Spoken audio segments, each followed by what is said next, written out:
This is Obal, and I'm going to go over the Underground Facility as a Guardian. You can see we have a thief in our group. You want a thief so you can skip as many dredges as possible.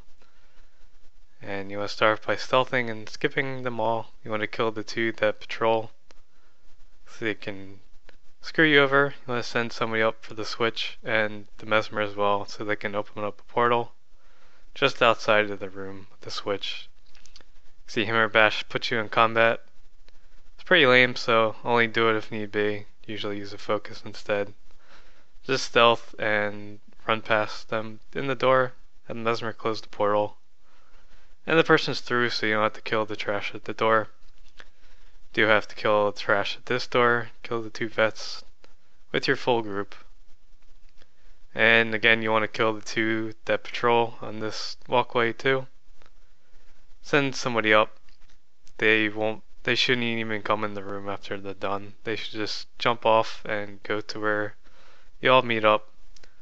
You want to start stacking stealth as the person goes to the switch and run in so you can get a head start while you're stealth. By having a mesmer focus pull them over here so you don't aggro anything over the other side. Have the mesmer put up a feedback while you cast the shield to the Avenger. It's better than wall here. Mesmer should time warp and be able to burst them down quicker. Use your binding blades to get the remainder of the groups. By that time, the mesmer should have another pull up. And once the vet's alone, you should just banish them away because you probably do Swampland Fractal with Boom Hunger rolled in the same amount of time it takes to kill him. It's pretty ridiculous. So you want to blast a smoke screen so your your thief can SR at the panel. And I like to use Tomb of the Casual Courage. You can use Pacifism to keep the dredge busy. Cast it when there's 2 seconds left on your stealth. You can see they're leaving the warrior alone on the switch for a while. Also use Tomb 3 on the person on the switch so they get prot and regen for the duration. And you'll just want to grab the vet by the panel and hit him, stagger him, and just run around in circles. And you can just drop a ring of warding to block them as your group goes past. So you can get out of combat easier and they'll drop aggro, more likely to. And warrior's the best person to handle the switch on the far side because they can use Defiant Stance, Endure Pain, and the shield block. See, our warrior barely took any damage by doing those 3 things. And you'll just want to line of sight the mobs here. Put up a hammering. And just try to group up these jackasses here. Hate the dredge. They suck. Just kill them all. At least these guys. And for this room, the cannon room, you get to stealth the whole thing. So do that. We don't want to fight these guys. We don't want any more of them. They keep adding them. We're just going to ignore them all. Thief is really good, as you can see. Focus pull him to the door. If you don't have a mesmer, you're going to have to line of sight him on the pipes over there to the side. Just be careful about blasting any doors here because they put you in combat. So once all the fields are clear and the vets are dead, you can blast a smoke screen and grab the cannon and shoot the door. And the thief should put SR up as stealth is running out.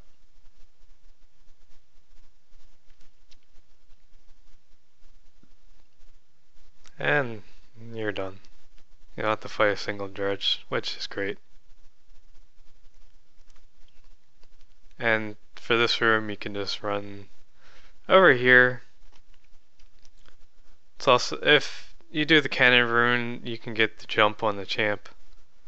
Fortunately, I got a little impatient here and screwed it up. But you're stealth, so it'll take some time for champ to come out. He'll be invulnerable for about a second. You can see he's alone. I missed him by like a fraction of a second with the banish. You could just pull him alone. But I screwed up. So keep that in mind. I would do that. You can see at least if you screw it up, we didn't even get the whole set of mobs to come with them. We just got a few. And for the bomb room, you can just pretend I'm a guardian here, because we didn't really get the bomb room. So many rolls, so many dredge. It's really such a pain in the ass to get it all done.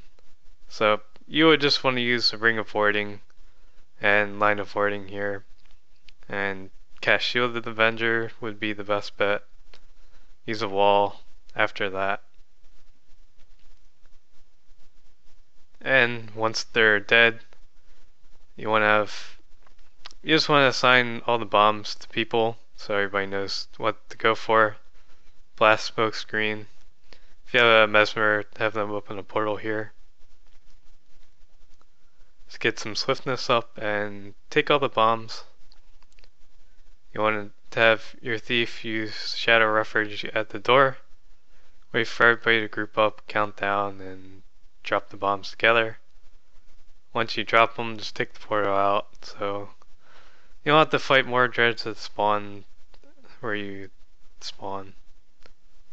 And you won't have to have any repair fees. And if you did it right, you'll have all 5 bombs blow up.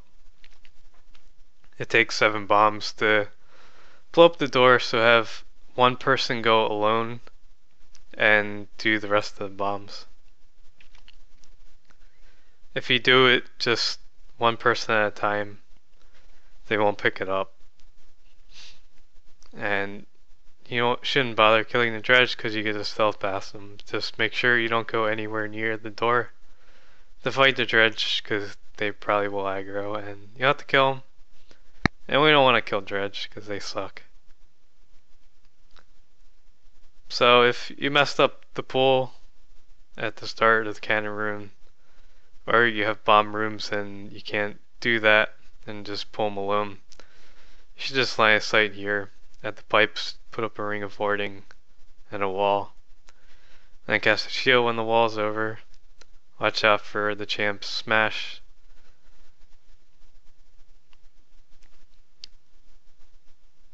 Once you finish off all the dredge that melee and stack on you, you just want to line of sight everything else back here so you can pull all the dredge that shoot rifles at you. You can just pull them over here easily and safely instead of trying to go out of your way and pull them and possibly aggroing the next set of mobs that come out of the clown car.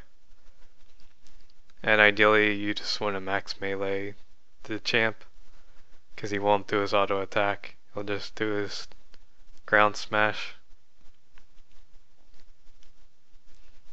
You can't block or reflect it, so don't even try. If you have a mesmer, they can untrait their warden and it'll eat it up. At least it used to. I'm not sure if it still does. Probably does. And for the clown car, I would just stand behind it. Just keep up reflex. Use ring of warding as they come if it's a big group. And just keep spamming F1 just to get might. You usually get quite a bit of might from doing that. That'll last long enough to clear them out. And the Strazars, of course, they don't come and they shoot you through the clown car, which is really stupid and annoying. You really need to fix this one. So you just want to keep up reflex for the most part because they'll shoot you. They do a lot of damage. And don't even bother trying to revive people, just DPS things down. You can rally pretty easily. It's really your best bet for Fractal's trash, just to rally. Or have a warrior drop a battle standard.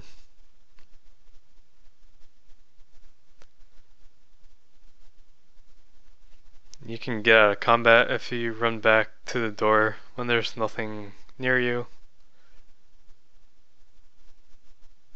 So do that if need be. See, I just did it there. And I'm not just gonna fast forward because this part sucks. Nobody wants to do it or watch it. Hopefully they just remove the endless spawns. And once you clear the clown car, just stealth past this room. No need to fight them. We usually just fight them in the back pour spot because it's easier to blink up there. We just keep them at the same pour spot and just wait 15 seconds for the switch to go up again for another pour if we don't get it the first time. And you will want hammer greatsword for the ice ellie. Just do TPS rotations, interrupt it while it's healing and not superheated. And you want stability for this fight, so stand your ground, hollow ground, because the vets will CC your group and it might screw them over. They might be in circles and can't get up and die from that. It's the one big threat of the fight. And you want Vincent because there's really nothing else good. He stomps the ground, puts up a V shape of icicles in front of him, just stand behind him, attack him safely. He puts up a bunch of circles, you can just walk out or dodge away. You can't aegis through it, so don't even try. He also smashes the ground. It's supposed to go in front of him, but you can see there it can go anywhere, so make sure you dodge as far away as you can. For power suit, you want hammer, sword focus. When he does his agony attack, just swap the sword focus and use shield of wrath. It will block the whole attack. Again, stack might. You just want retreat, wall, and bane signet for the fight. Just keep up aegis in case people don't dodge things. Might save them. First punch, make sure you dodge it because the radius is ridiculous. You have to be directly behind them in the right spot to not get hit. Jumps in the air, makes a shockwave, can't reflect it, so dodge it. The other punch, dodge it. When he puts up bombs, you can put up a wall. Feedback's even better. And you can use Tomb of Wrath for haste if you want. Renewed focus really isn't that great for the fight. Again, his stability, then agony, shield of wrath blocks it all. You can see here the bombs block that. And that's it for the Underground Fractal. Hopefully it was worth the wait. Took us over a week to roll for everything we needed.